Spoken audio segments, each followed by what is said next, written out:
In 5 years, I would like to see a lot of consumer wearable technology have dropped off the map because we're going to see a flurry of tries, of attempts in the next 5 years that are going to be bringing a lot of duplicate runs at the consumer's wrist, at their face, at different parts of the body where they would wear this technology. And let's face it, the nature of technology cycles is to get a lot of stuff on the wall and see what sticks.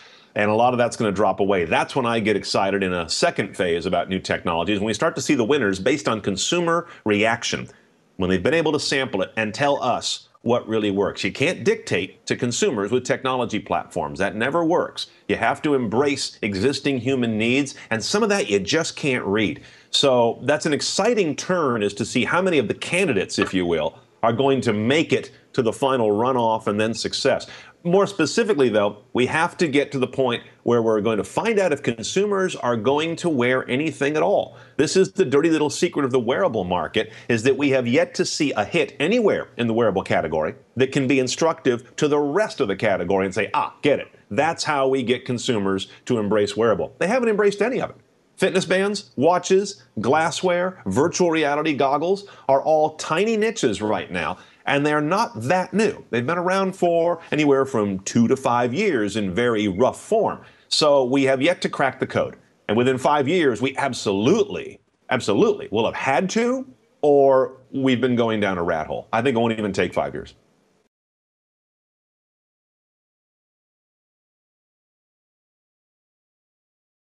I kind of look at this market in that respect as two types of wearable tech. Either something on your wrist or something on your face. And on your wrist could be a fitness band or a smartwatch. And to me, there's a cannibalization that is inevitable there. If smartwatches do well, they will easily subsume much of the fitness market because they can do that. And I'm not going to wear two things. I'm not going to have a fitness band and a smartwatch on top of all the other gear that I've been trained to carry. That just seems a bit much. So one could eat the other. If the smartwatch flames out, is there then a large residual market for the fitness band? And if so, it's very different for marketers because the smartwatch is in many modes a display device. That's important. The fitness band typically is not. So one allows a communication to the consumer that is visual. The other one is pulling data from the consumer that we can use to target and serve and embrace them on other platforms. Very different strategies. I would like to see the smartwatch be the one that comes out as the winner because it's richer. Now, that's the risk. In terms of the face, I still am long on glassware because that's the richer place for wearables. I don't care what you do on a smartwatch or a fitness band or how much you can do with that smartwatch screen, and there are some clever ideas out there, but there's nothing like having virtual or augmented reality glassware on and having it either take you to another world or completely inform the world you see already. So that's a whole separate race to me. Those are the two kind of channels that I'm going to be watching for who's going to get in there.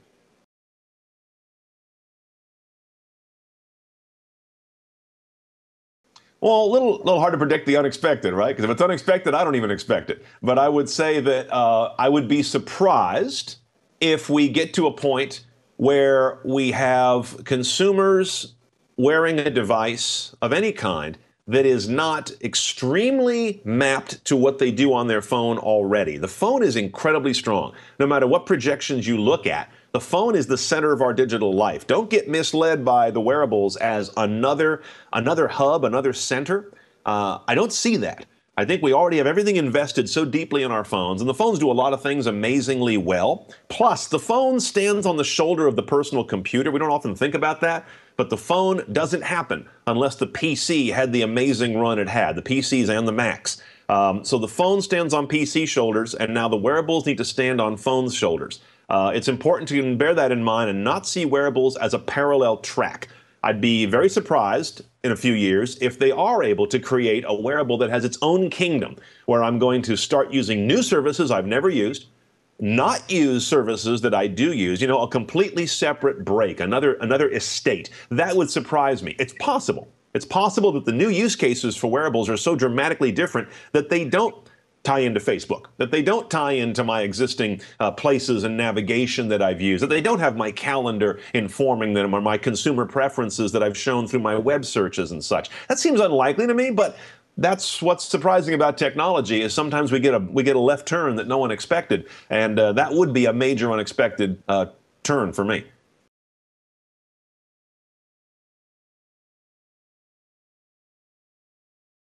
The wearable technology right now has four hurdles, regardless of what piece you're looking at, whether it's band or watch or glass or whatever it might be. First of all is role, compulsion. Most consumers don't see the point, to put it in very simple language. They say, okay, it's nice, I get it, maybe I don't get it, but no matter what, I just don't see the point. Which brings us quickly to how do we come up with that essential set of use cases? It won't just be one thing. And then we have to attack cost and battery life at about the same time. Because no matter how good something is, if it's a nightmare to live with, it just gets contained really quickly. So we've got to make these affordable. We've got to make sure that the battery life is multi-day to multi-week, not charging it all the time. These sound like pedestrian concerns, but they move markets in the consumer technology space. And then the last part is, that's often not given enough discussion, is style. We're talking wearable now. For the first time, we're talking wearable. Phones, tablets, personal computers, televisions, those are not worn. They don't become part of my look, my projection to the world, anywhere near to the degree that the wearables do. So this is the first time when the technology makers, the consumer electronics companies, have to become really good at fashion, style, and also choice of fashion and choice of style. iPhones all look alike, and iPhones and Androids basically look alike. There's not a lot of choice in the phone business. You either buy this little flat black plastic slab of glass or this one. Could be the same thing. But we have to see vast diversity in the styles and fashion language, which is something the industry is not used to.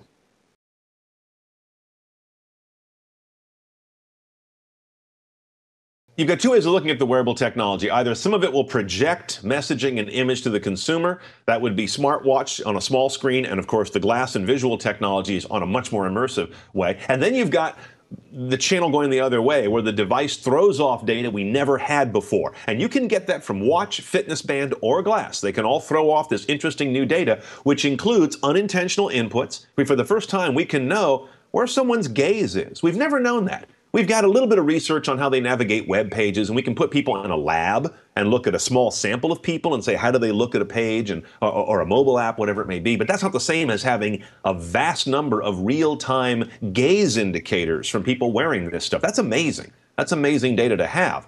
Secondly, you've got the ability to do some display on something like a watch. It's a small screen, but it's a screen.